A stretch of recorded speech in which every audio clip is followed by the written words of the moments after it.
The Grantchester Season 8 premiere brought back beloved characters, much to the delight of fans. Additionally, there is intrigue surrounding newcomer Amelia, and viewers are eager to uncover her enigmatic persona and her role in the unfolding drama. And now, let's check out what happened in the premiere of Grantchester Season 8. Grantchester Season 8 Episode 1 Recap. The premiere dedicates ample time to catch the audience up on events during the year gap. Will continues to navigate the challenges of being a stepfather while Bonnie struggles with the myriad public responsibilities of being a vicar's wife. Geordie and Kathy seem to have fully mended their relationship, which is a positive development. Leonard has made a significant change by selling his unappealing beatnik cafe and establishing a halfway house for those in need. This show highlights the various ways one can provide support and help others regardless of religious affiliation, despite not sharing the belief in God. Bonnie proves herself as an excellent vicar's wife. She possesses detailed knowledge about parishioners' lives, which helps Will remember important information about them. However, she is ready to give up her weekly Bible study with Mrs. C. Bonnie, and her son Ernie has now moved into the vicarage with Will. And she is pregnant with his child. Yet, not everything is perfect in their relationship dynamics. Bonnie wishes for Will to discipline Ernie more effectively, leading him to seek advice from every father figure he knows, including Geordie, whom he considers as someone he never had as a father himself. Ernie's behavior has been challenging lately. He even goes as far as hiding Will's motorcycle keys and causing commotion when caught by Bonnie. This incident occurs shortly after a charity motorcycle race where Will participates alongside Carl Taylor, Jimmy Weller, and Tommy Wilson. And an unidentified rider with a lightning bolt emblem on their helmet appears just before the race begins. Ron Weller brings along a promoter from his racetrack days to scout any potential talent but must first intervene in an argument between Jimmy and Carl against Tommy. They are members of rival biker teams. As the race begins, Carl's motorcycle stalls. During the second lap, Will has a crash and is thrown out of second place. This startles Ernie, although Will is unharmed. After some time, Carl manages to get his motorcycle going again and makes up for lost progress, ultimately finishing in second place behind Jimmy. Ron and the event organizer praise Carl's performance, but he appears displeased with the unidentified rider who appeared out of nowhere and surpassed him. The next day they discover Carl's lifeless body at the racetrack with beer bottles scattered around him and his abandoned motorcycle nearby, in his sketchbook. There is a drawing of the racetrack on the final page with a droplet of blood. Someone had beaten his head. Will informs Ron and Jimmy about Carl's death. They functioned as a family for their orphan friend and are devastated by the news. They reveal they had a celebration at the garage after the race, where Carl was present until the end of it all. Ron suspects Tommy might be responsible for Carl's demise due to their recent clash when their biker groups crossed paths. It is possible that Tommy harbored anger toward Carl for surpassing him in the race. When Geordie and Will interrogate Tommy, he behaves impolitely and arrogantly but eventually provides an alibi that contradicts his rebellious demeanor. He claims he spent the time playing board games with his landlady. Geordie becomes infuriated by what he perceives as a lack of manners in younger people like Tommy, placing blame on inadequate parenting practices. He opines that this outdated mindset has influenced Elliot, Geordie's superior, to encourage Geordie to retire early so younger officers can take over using new approaches. Naturally upset by this conversation, Geordie confronts Elliot and insists that he still has much to contribute to his job. In response, Elliot makes it clear that retirement is not merely a suggestion. To gather clues, Will inspects Carl's motorcycle and discovers that it's in excellent condition aside from the spark plug. Traces of graphite were found on the bike, posing a potential risk of short-circuiting. Ron diligently inspected all the bikes before the race, indicating that someone must have deliberately tampered with Carl's bike just before they began.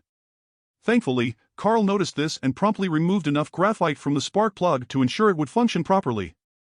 It crossed his mind that the lightning rider he had previous disagreements with could be responsible for the sabotage.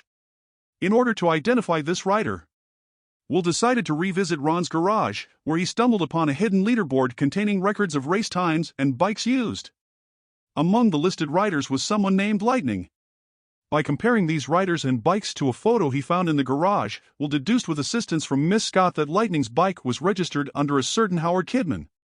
Determined to get answers, Will and Geordie went to Kidman's residence only to find Lightning attempting to flee on a motorcycle upon their arrival. To their surprise, the rider who removed their helmet was not Howard but Stephanie Kidman. Stephanie happened to be close friends with Carl and Jimmy and had registered her father's name for her bike since society frowned upon women riding motorcycles, despite not being allowed to participate in races. Jimmy had done Stephanie a favor by approaching the race promoter after the event ended. Interestingly enough, Carl shared Ron's view on women racing and planned on confronting him about Stephanie's secret participation, which left him feeling upset. However, it soon becomes apparent to Will that Stephanie is not responsible for Carl's demise, rather. She held romantic feelings for him, which led her to learn sign language in order to communicate with him, as he was deaf. Her only desire was for Carl to trust and believe in her abilities. Just as Will thought his investigation was progressing smoothly, he receives an urgent call from Leonard requesting his assistance at a newly established halfway home where complaints have been raised by the neighbors. The reason for Leonard's call was due to one of the residents, a former alcoholic, relapsing and becoming aggressive. After coaxing him, Will convinces the man to go inside. However, things quickly escalate when the man smashes his bottle and attempts to attack Will in self-defense. Will lands a strong punch that knocks the man to the ground. Leonard, despite Daniel's concerns, maintains that this is the type of person they are trying to help. Upon returning to the vicarage, Will is greeted by Mrs. C, who has brought an old pram for Bonnie. Noticing his bruised hand, she inquires if he has been in a fight. Ernie observes this exchange. Later that night, Will awakens to discover Ernie discarding his leather jacket. Concerned for Will's safety after his accident at the racetrack and seeing his bruised hand, Ernie explains his fear that something tragic might happen again. Apologetic for causing worry and fear, Will assures Ernie he will exercise more caution moving forward as a precautionary measure. He decides to take an extended break from riding motorcycles in addition to this punishment. Bonnie shows her appreciation by expressing her gratitude towards Ernie for standing up against Will's recklessness and behavior by banning him from reading comics for a month. Meanwhile, Jordy realizes something significant about Carl's book. The sketch of the racetrack is the only landscape within its pages and was drawn using a different pencil containing graphite similar to what caused Carl's spark plug sabotage.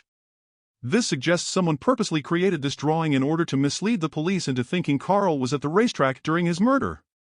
Will begin suspecting Ron as being involved as he may have desired his son's victory in the race above all else.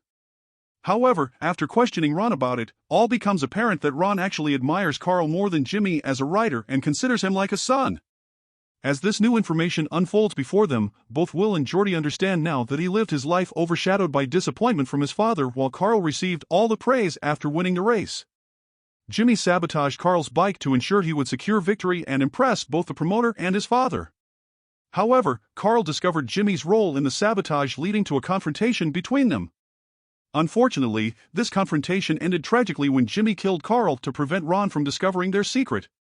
Afterward, he disposed of Carl's body at the racetrack.